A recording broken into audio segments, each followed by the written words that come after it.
On the films were incorrect. The Man Who Fell to Earth was not filmed in 1962, and neither was The Bearding of the President. And Rip had a great collaborator on that project, Barbara Koppel. She's next.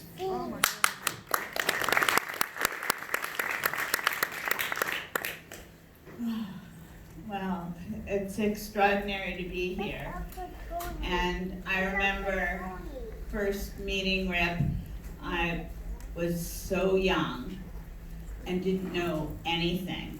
I was working with the Maisel brothers as an intern, and then after that, a guy named Larry Moyer, who was an editor.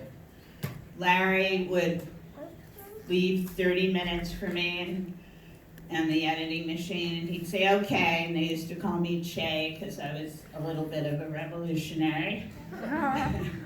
And he'd say, cut this half-hour piece down to 10 minutes by the time I get back from lunch. So I would do it. Then one day he said, and this was in the very early 70s, he said, I want you to meet some friends of mine. Let's all go out for a drink. And one of those friends was Rip Torn. And I was just absolutely mesmerized by him. He was so honest. He was so political. He was so irascible. He said what he felt, and he did what he wanted to do, and was never ashamed of it. In fact, very proud of it. When he asked me, one night, he called me up and he said, can you meet me and have a few drinks with me? And so I said, sure. So I went to the bar, and I was sitting at the bar waiting for him, and he was really late. And when he came in, he didn't look so good. And I just said, you know, what's going on? And he said, my father died today. And then he started crying, and he started talking a lot about things that were so personal, about his relationship with his father, about family, about other things, and that really started a bond between us. I mean, we talked maybe for 3 or 4 hours, maybe more. And then a year later, he said, you know, I'm thinking of doing this film on Nixon. And I've created a Nixon nose. This is the bearding of the president. And he would put it on, and his eyes would pop up. And he would, you know, show me what it was. So he said, and I would love you to work on it. And I felt, I don't deserve this. I don't know anything about filmmaking.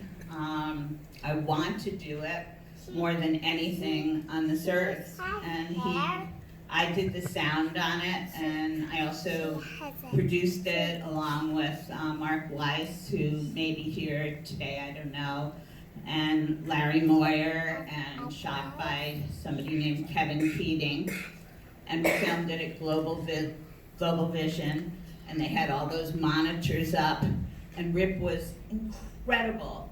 He just said anything he wanted. He was spontaneous. We had the most fun ever doing that. He was alive. He was in his element. All the anger came out. And he did the most incredible concept of using Richard III.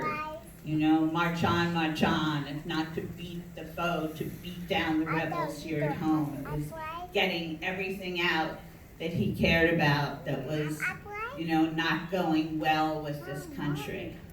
And I had many adventures with Rip, but I think that what stands out for me is that he believed in me.